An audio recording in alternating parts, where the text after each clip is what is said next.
इलियास को गुलाम फरोख्त करने वाले कज़्ज़ाक का नाम जख्मी दानियाल है। अगर उसने एतराफ़ कर लिया तो मसला हल हो जाएगा और फिर शहबाज को भी पकड़ सकते हैं हम। कल तक इंतजार करेंगे। अगर वो इलियास को बचाने के लिए सबूत ना लाया तो जो करना है वो करेंगे।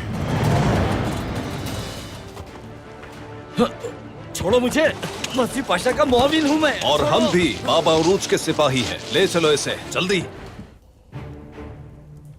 जिंदान की चाबी मुहाफिज से चुरा कर लाई हूँ। तुमने ऐसा क्यों किया है अस्मा? तुम्हें यहाँ से निकालने के लिए। वो नाहक तुम्हें मार देंगे।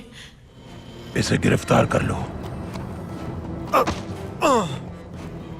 गैब्रियल, दिमाग ठीक है? इसका क्या मतलब है?